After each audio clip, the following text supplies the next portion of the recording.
quel point nos yeux et nos oreilles nous jouent des tours. Ça, c'est vraiment le concept d'aujourd'hui sur lequel je voudrais un petit peu parler. Regardez comme c'est superbe cet endroit-là, ce marécage là. Alors, en fait, le concept des yeux et des oreilles qui nous jouent des tours, c'est un concept qui est enseigné dans le Jin, mais qu'on peut retrouver aussi dans d'autres dogmes, on va dire. Sauf que dans le Jin, c'est super bien expliqué. Donc moi, je vais vous expliquer avec mes exemples à moi.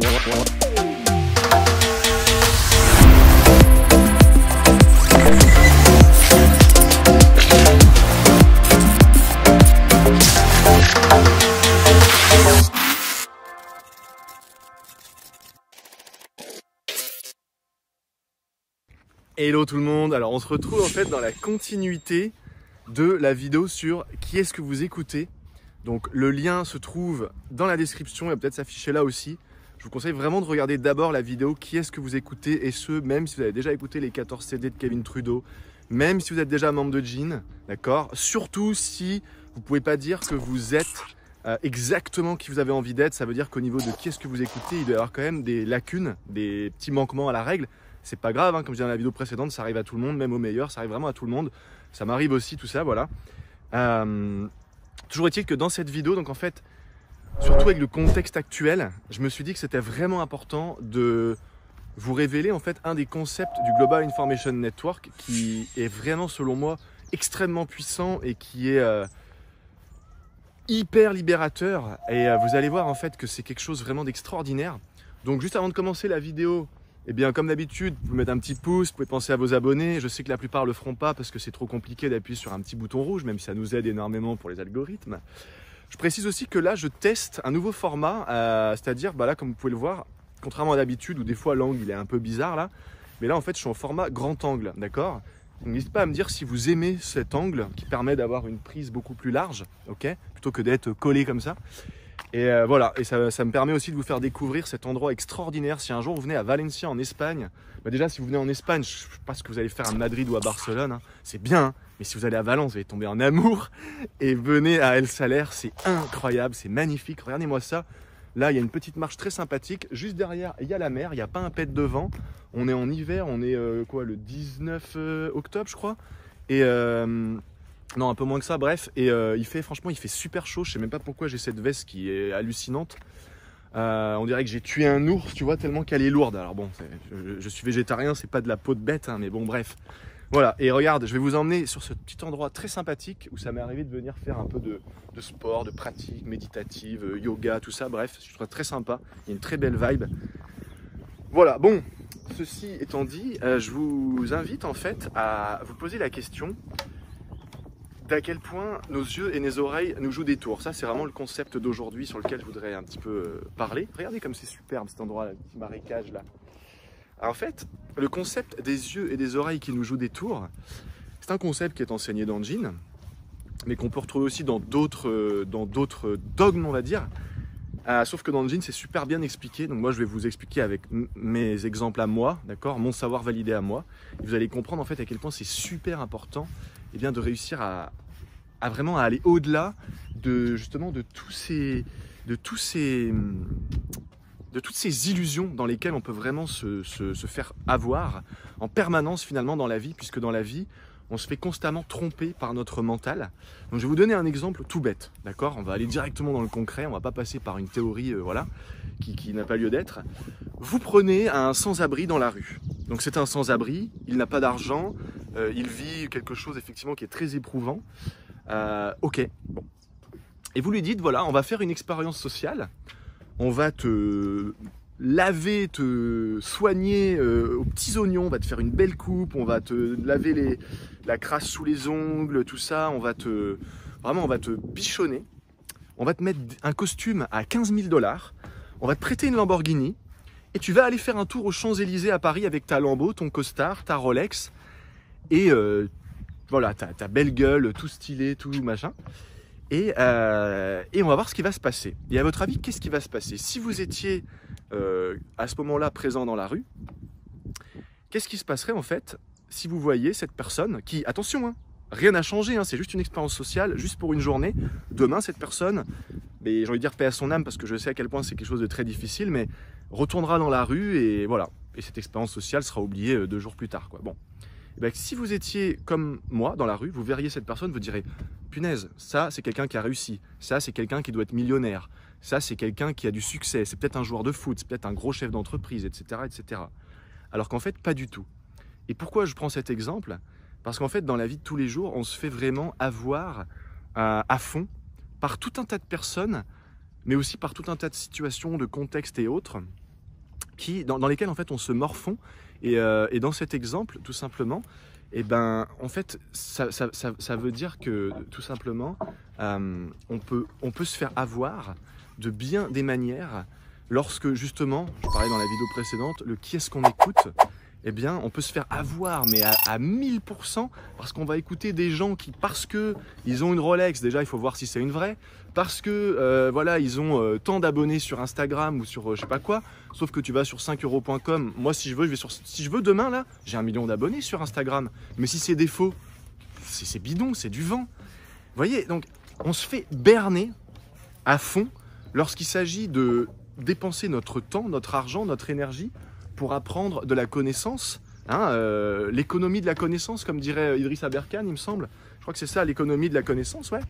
Idriss Aberkan disait, quelqu'un d'extraordinaire, qui disait « Si là, je suis avec 5 personnes et que je leur donne 20 euros chacune, mais j'ai perdu 100 euros. Mais si je suis avec des gens et que je leur donne du savoir, non seulement j'ai rien perdu, mais ces gens-là, je les ai enrichis aussi. » Et du coup, pourquoi je dis ça? Parce que vous qui regardez ces vidéos sur cette chaîne, vous êtes forcément dans une démarche d'évolution, que ce soit personnelle, relationnelle, spirituelle, professionnelle, financière. Vous m'écoutez pour tout un tas de raisons qui sont les vôtres, d'accord? Et moi-même, je pourrais être quelqu'un en fait qui vous berne totalement. Je pourrais complètement vous berner, vous voyez, si je voulais, si je faisais partie de ces gens-là. J'ai pas de jugement contre les gens qui, au niveau du qu'est-ce que vous écoutez, encore une fois, il faut regarder la vidéo. Qui en fait sont pas des bonnes personnes que vous pouvez écouter parce qu'en fait tout simplement elles n'ont jamais vécu ce qu'elles enseignent et elles font leur argent notamment en enseignant aux gens du vent, de la théorie, etc. quoi. Bon. Et je vous fais cette seconde vidéo qui suit un peu la première, c'est pour ça qu'elle sera pas très longue, mais en fait la clé de tout ça c'est d'arriver à un point où vous avez un discernement tel que vous allez jamais vous laisser berner. Je prends l'exemple de Steve Jobs qui a été peut-être mon tout premier mentor puisque depuis tout petit, il faut savoir que mon père, qui était dans l'informatique depuis un moment, c'est pour ça que je suis devenu un geek moi aussi, mais en fait, qui était un des premiers en France, s'il vous plaît, à avoir un Macintosh à l'époque, en noir et blanc avec les disquettes. Et à l'époque, tout le monde se foutait de sa gueule, ouais, Mac c'est pourri, sous prétexte que personne n'avait un Mac, tu vois, les gens ne connaissaient pas, les gens, tu disais Apple, ils disaient c'est quoi Apple? Moi, à 4 ans, j'avais un Mac dans les mains, tu vois. Et bref, du coup, Steve Jobs, j'ai une certaine attache, tu vois, parce que je me dis, on a été un peu on a été quand même une des seules familles en France à avoir un Mac, tu vois. Et mon père a toujours défendu Apple, toujours. Je me souviens qu'il s'engueulait avec les gens. Et jusqu'au jour où Apple a explosé grâce notamment à la sortie de l'iPod. Et après, bon, vous connaissez la suite. Aujourd'hui, Apple, c'est loin devant, hein, je suis désolé, mais bon, voilà. Bref, après, c'est les goûts et les couleurs. Mais pourquoi je dis ça? Parce qu'en fait, Steve Jobs, qui est quelqu'un que j'ai toujours admiré pour la partie business, c'est quelqu'un qui est incroyable, quoi. Il commence dans son garage, regardez comment ça a fini. Ouais, mais justement, si vous lisez sa biographie, c'était quelqu'un en fait qui, sur le plan business, c'était une machine, c'était incroyable, quoi. Ce qu'il a fait, encore une fois, on aime, on n'aime pas, on peut dire oui, voilà, machin, on exploite les Chinois, on les paye que dalle et tout. Bon, rien n'est jamais tout blanc, rien n'est jamais tout rose. Toujours est-il que le type en question, c'est un génie au niveau business. Mais au niveau personnel, bien-être, bonheur, relationnel, spirituel, etc., c'est un loser total. Et il le dit lui-même. Et quand il était sur son lit de mort, là, il disait, voilà, je regrette d'être un des hommes le plus riches du monde, qui va être en fait un des hommes les plus riches du cimetière, mais un des hommes les plus malheureux, quoi. Et d'ailleurs, mon papa, qui a jamais été un homme particulièrement riche, il a eu beaucoup de sociétés, il y en a qui ont marché, il y en a qui n'ont pas bien marché, mais c'est quelqu'un qui, voilà, je pense qu'il y avait beaucoup de schémas qui faisaient que souvent, même quand ces sociétés fonctionnaient, il se passait toujours un truc. Et il a été amené à rencontrer notamment dans une de ces sociétés où il louait des bateaux à la Trinité en Bretagne. C'était un des premiers à louer des bateaux à l'époque, tout ça. C'est quelqu'un qui a toujours adoré les bateaux, la voile, tout ça, qui est un vrai professionnel, qui a fait le tour du monde 2 fois en bateau, bref. Une passion, quoi, qui en avait fait un business à l'époque. Et je me souviens qu'il avait forcément dans ce milieu-là des fois des clients très riches. Et ça lui est arrivé en fait d'avoir des gens qui arrivent, tenez-vous bien, ça c'est un super exemple aussi pour le qu'est-ce que vous écoutez et surtout ce fameux concept des yeux et des oreilles qui nous jouent des tours. Je me rappelle, mon père m'avait dit, c'est un super exemple ça, un jour il voit un type qui arrive, qui dit voilà, je voudrais acheter un bateau et tout sur un salon. Donc ils étaient sur un salon de vente. Et le mec était habillé avec un jean déchiré dégueulasse. En fait, il présentait dégueulasse, quoi. Voilà. Presque un petit peu comme... alors attention, il n'y a pas de jugement, mais presque un petit peu comme notre cher SDF de tout à l'heure. C'est vrai que généralement, quand tu vis dans la rue, t'es pas censé être tout clean, tu vois. Il y en a, hein, mais bon, voilà. Bon, encore une fois, il n'y a pas de jugement, quoi. Mais voilà, donc la personne présentait dégueulasse et tout le monde l'emmenait chier. En mode, non, mais l'air de dire... En fait, il sentait qu'il se faisait un peu éjecter à cause de sa tenue. Parce qu'en fait, les vendeurs des autres compagnies s'arrêtaient à son apparence. Et mon père, qui avait déjà eu affaire à des types qui payent pas de mine, mais qui en fait sont super blindés, lui, il l'a très bien reçu, monsieur, oui, le champagne, il l'a vraiment traité comme quelqu'un qui avait effectivement les moyens d'acheter un bateau, ce qui n'était pas le cas des autres vendeurs. Et bien, devinez quoi, c'était le patron de... Je me demande si c'était pas le patron de Bigard France ou un truc comme ça, une très très grosse société. En gros, un mec qui était, s'il n'était pas milliardaire, il était pas loin. Et il avait demandé à mon père, ça avait fait rigoler mon père, et mon père n'avait pas su quoi lui répondre. Il avait dit voilà, monsieur Bertrand, j'aimerais que vous payiez pour que vous m'appreniez à être heureux parce que vous avez l'air d'être un homme plutôt heureux. Et mon père, il avait dit mais je sais pas comment vous enseignez ça, quoi. Et en fait, vous voyez, l'idée, c'est que donc il y a deux choses dans cette histoire qui est géniale, que je trouve géniale. Je suis très content que mon père m'ait raconté ça. C'est qu'en fait, d'une part, les apparences tellement trompeuses, les autres vendeurs, ils ont dû se sentir bien cons. Quand ils ont su que mon père avait signé peut-être une vente à je sais pas combien d'ailleurs, mais en tout cas voilà, le mec il pesait très lourd. Et d'autre part, mon père aurait pu être impressionné, ce qui à mon avis a été le cas, le connaissant, et en fait le type lui dit bah voilà, je suis très riche mais en fait je suis malheureux. Et je me souviens d'ailleurs que ce type disait à mon père en fait je suis tellement malheureux que, parce qu'il avait vraiment, le gars était pété de thunes mais il avait un blocage avec l'argent. Il disait moi par exemple j'allume pas le chauffage chez moi et je me gèle les couilles l'hiver parce qu'en fait j'ai un problème pour mettre le chauffage parce que vous comprenez c'est de l'argent. Et mon père il disait mais attends mais moi des fois je galère un peu et je mets du chauffage tu vois. Enfin, et en fait ça a fait prendre conscience à mon papa et du coup y compris à moi-même que les yeux et les oreilles nous jouent des tours constamment. Et des exemples comme ça je pourrais vous en donner plein. J'ai alors le cousin d'une amie de mon père qui est un ancien joueur professionnel au FCL Lorient. Donc c'est un club de football à Lorient, d'accord. Ligue 1, bon, c'est Lorient, c'est pas Barça, mais tu gagnes quand même bien ta vie, tu vois. Et il arrive à... je vais pas faire de contre-pub, mais il arrive, disons, dans un magasin de luxe, de mobilier de luxe pour les gens qui ont de l'argent, tu vois. Et la vendeuse lui dit cash comme ça. Elle lui dit ah non, mais monsieur, je crois pas que c'est un magasin pour vous, parce qu'il arrive en mode, tu sais, il arrive habillé un peu, je pense, à l'arrache, quoi. Et le gars lui dit vous êtes sûr, hein? Et la fille oui, ah non monsieur, je pense que vous perdez votre temps, on n'est pas là pour perdre notre temps, nous ici c'est une enseigne sérieuse et tout. Il dit ok, appelez-moi le patron. Le patron il arrive, il lui explique voilà comment votre vendeuse m'a reçu.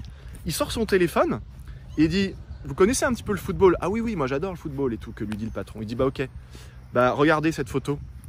Il dit putain. Et là le patron je crois qu'il a viré sa vendeuse, un truc comme ça, je sais plus comment ça s'est fini. Mais toujours est-il que voilà, les yeux et les oreilles nous jouent des tours en permanence. Donc vous allez me demander, mais pourquoi je vous raconte tout ça? Parce qu'on se fait berner en permanence. Vous voulez par exemple apprendre à être riche, à gagner de l'argent, et vous écoutez des types qui, parce qu'ils ont 200 000 abonnés, parce qu'ils ont l'air d'avoir une belle montre bien chère, parce que vous les voyez dans des vidéos YouTube avec des villas et tout ça, et des tas d'abonnés ou que sais-je, vous vous dites, tiens, ça c'est une personne que je peux écouter, parce que si je l'écoute, elle va m'apprendre, parce que. Mais tous ces parce que souvent sont basés sur en fait du vent. Et ça c'est très important que vous le compreniez, non pas pour m'écouter moi tout ça, moi je m'en fous quoi. Moi je fais ma vie, honnêtement tout ce que je fais je le fais vraiment pour le pur partage, mais je pourrais tout vivre tout seul de mon côté. Et de toute façon tout ce que je montre, moi on m'a toujours appris ça, si tu gagnes 100 000 euros par mois, dis que tu gagnes 10 000, comme ça on te fout la paix, vivons heureux, vivons cachés. Donc moi tout ce que je montre, je vous montre finalement une infime partie de ce que je vis vraiment. Parce que si je vous montrais tout, je sais que ça voudrait dire que je serais dans un schéma que j'avais beaucoup plus jeune, et il y a peut-être même pas si longtemps, de vouloir prouver des choses, de montrer que c'est moi le meilleur et tout. Donc c'est pour ça que j'essaie de rester humble et de ne pas vous montrer finalement grand-chose, parce que ça sert à rien, et parce que j'ai pas envie que vous mettiez à penser que je gagne 15 millions par mois, alors que non, même si je suis très content, grâce à Dieu, je gagne très bien ma vie, je suis très content, voilà. J'ai une belle liberté grâce à ça. Mais ne tombez pas dans le panneau, et ça commence par moi-même, d'accord? Je ne suis pas parfait, je le dis souvent à des gens qui des fois ont un peu tendance à me mettre sur un piédestal, voilà, mais moi je leur dis, mais Attends, tu me mets sur un piédestal, tu veux que je te raconte la fois où j'ai failli tuer quelqu'un parce que tellement que j'étais en colère et que je l'ai battu jusqu'au sang et tout ça? Tu me mets toujours sur un piédestal maintenant quand j'étais un voyou à cette époque? Bref, non mais voilà, ne vous faites pas avoir par vos yeux et vos oreilles qui jouent des tours. Je vais pas... En fait, je pourrais faire des vidéos à chaque fois qui durent des heures et des heures et des heures pour approfondir ce concept, mais ça serait tout vous servir sur un plateau et ça ne viendra pas faire bouger ce que je cherche à faire bouger en vous au travers de ces vidéos. Donc j'en ai dit suffisamment. Je vous retrouve dans une prochaine vidéo. Tiens, regardez, je vais vous montrer un petit peu là ce petit étang derrière qui est très sympathique. Je vous retrouve dans une prochaine vidéo bientôt. N'hésitez pas toutefois, si vous avez des questions, vous pouvez les partager dans les commentaires. N'hésitez pas à vous abonner, à mettre un petit pouce. Vous avez le club privé, encore une fois, dans la description. Vous pouvez rejoindre avec beaucoup de valeur ajoutée. C'est complètement offert. Des formations offertes qui vont arriver, des informations vraiment puissantes, énormément de valeur ajoutée. Vous avez tout dans la description. Voilà, vous avez tout un tas de choses, la newsletter, etc. etc. Et en tout cas, merci vraiment pour votre intérêt, pour votre confiance. Ne vous faites pas avoir par les yeux et les oreilles qui vous jouent des tours. Ça commence par moi-même, ça commence par toutes les personnes que vous écoutez. C'est pas parce que quelqu'un est sorti d'Harvard, diplômé, un grand médecin scientifique, ce que vous voulez, tout ça, que ça se trouve, il n'est pas corrompu jusqu'à l'os, que ça se trouve, il raconte n'importe quoi parce que bah voilà, ça veut rien dire en fait. Ça ne veut rien dire. C'est pas parce que tu es ceinture noire de kung-fu que tu vas battre quelqu'un qui est ceinture blanche. Ça ne veut rien dire. Moi qui ai fait de la boxe à un certain niveau, je peux vous dire que tu peux être un super boxeur et te faire démonter la tronche dans la rue parce que dans la rue, ça n'a rien à voir. En fait, ça n'a rien à voir, ça veut rien dire. Rien ne veut rien dire en fait quand tu regardes. Donc ne vous faites pas avoir par vos yeux et vos oreilles qui vous jouent des tours. On se fait berner en permanence. C'est pas parce qu'une fille est magnifique, c'est une déesse de la tête aux pieds qu'elle est intelligente là-dedans. Et c'est pas parce qu'une fille est physiquement pas très attirante qu'en réalité, quand vous allez passer un peu de temps avec elle et aller derrière les apparences, vous n'allez pas vous dire mais en fait elle est trop belle, elle est trop attirante. Ça c'est arrivé à tout le monde. Ah non, ce mec-là il est pas beau, jamais de la vie. Putain, et un quart d'heure après, mais qu'est-ce qui se passe? Je suis toute attirée là, machin truc. Enfin, je parle comme si c'était une fille, mais a priori je n'en suis pas une. Bref, voilà, bon allez, assez parlé. Et j'espère que cette vidéo vous aidera à avoir du discernement, c'est la clé en fait.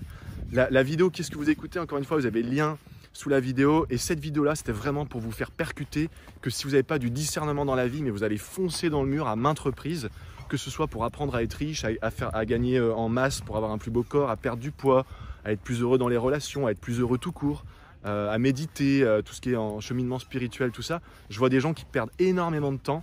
Et comme nous disait notre grand maître, si par exemple on te proposait d'apprendre à parler couramment l'anglais en 1 an, en 1 mois ou en 1 semaine, qu'est-ce que tu choisirais? Ben, en 1 semaine, c'est normal. Mais pour ça, il faut choisir les bons qu'est-ce que vous écoutez. Et il ne faut pas se faire berner par les yeux et les oreilles qui nous jouent des tours. Voilà les amis, allez, à très bientôt. Prenez soin de vous et je vous embrasse ici de Valencia en Espagne. Ciao, ciao.